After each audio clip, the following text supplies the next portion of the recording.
Hey guys, welcome back. Today we need to talk about something big that just happened in the UK. Prince Andrew has been arrested. Yes, that Prince Andrew. And while people in Britain are shocked, here in the US, almost nothing is happening to people connected to Jeffrey Epstein. So let's break it all down. So, this morning, British police announced they arrested a man in his 16 from Norfolk, England. They didn't say the name. That's normal in the UK. They don't release names before charges. But everything matches Andrew. The location, the age, everything. And then his own brother, King Charles, confirmed it in a statement saying, and I'm paraphrasing here, the law must take its course, and we fully support that. Now, just to be clear, Andrew was not arrested because of the sexual abuse accusation. He was arrested because police believe he shared secret government information with Jeffrey Epstein while he was working as a British trade representative. That's called misconduct in public office, and it can carry a sentence of life in prison. But, and this is important, legal experts say it's very hard to prove in the court. This didn't come out of nowhere. Virginia Giuffre, probably the most well-known Epstein survivor, first accused Andrew of sexual abuse back in 2014.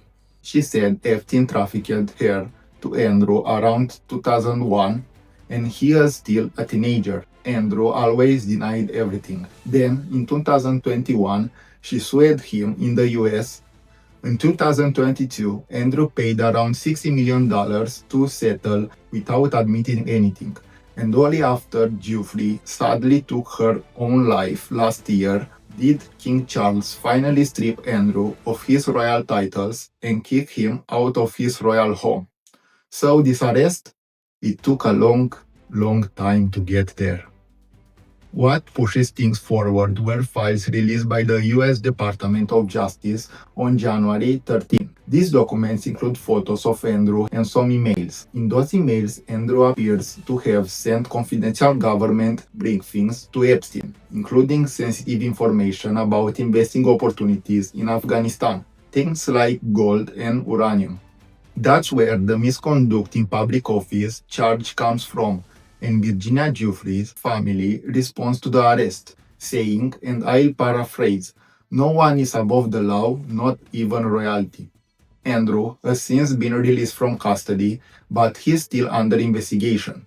If police build a strong enough case, they send it to the Crown Prosecution Service, and they decide if there's enough to charge him. Now here is where it gets really interesting, and honestly, kind of frustrating. Look at what's happening in other countries compared to the United States. In the UK, Andrew is under investigation. Peter Mandelson, a former Labour Party politician and ambassador to the US, is also being investigated for sharing sensitive documents with Epstein. The UK Prime Minister's Chief of Staff resigned because of this. In Norway, a former Prime Minister has been charged with gross corruption connected to Epstein. In France, prosecutors just opened 2 new investigations into possible sex crime and financial wrongdoing linked to Epstein, and they're calling on victims to come forward. And in the US, Attorney General Pam Bondi testified before Congress last week. 6 Epstein survivors were in that room. All 6 of them raised their hands to say they still haven't been able to meet with the DOJ. And instead of apologizing, Bondi actually told Democrats to apologize to Trump. Epstein survivors in the audience to stand and offering Bondi the opportunity to apologize to them. Will you turn to them now and apologize for what your Department of Justice has put them through? I'm not going to get in the gutter for her theatrics. Let me give you a few more examples. The DOJ release from January 13, the one that exposed Andrew, is also accidentally revealed the name of at least 43 victims and included underrated images of a young woman, possibly teenagers. That's deeply wrong, and a lot of the rest of the files are still having redacted. People in or close in the current US administration are named in the Epstein files: Howard Lutkin, The Commerce Secretary apparently lied about visiting Epstein Island. Elon Musk appears to have lied about refusing to visit, and there are questions about Donald Trump himself, about what he knew, when he knew, and what's happening with Epstein at Mar-a-Lago in the early of 2000. When a reporter asked Trump today if Americans connected to Epstein will ever face consequences, he basically said he's been totally exonerated and that is a shame what's happening to Andrew. That was his answer. Do you think people in this country at some point, associates of Jeffrey Epstein, will wind up in handcuffs too? Well, you know, I'm the expert in a way because I've been totally exonerated. That's very nice. I can actually speak about it very nicely. I think it's a shame.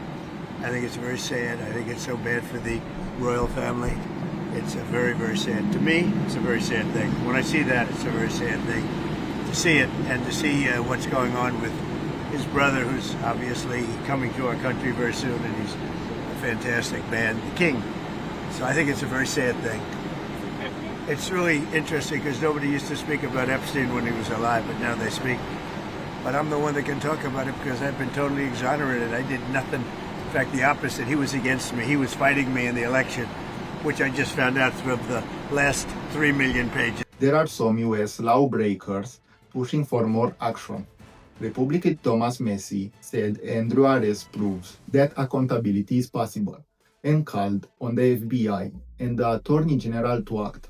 The Democrat Robert Garcia called for the end to what he called the White House cover-up. But is anything actually happening in the US, honestly? I'm hopeful, but I am also realistic. The people with the power to investigate are the same people connected to the story. That's the problem. So that's where we are. The UK is moving forward. Norway is moving forward. France is moving forward. And the US seems to be moving backwards. If you find this video helpful, please like and subscribe. It really helps the channel. And let me know in the comments, do you think anyone in the US will ever be held accountable for their ties to Epstein? I want to hear your thoughts. See you in the next one. Take care.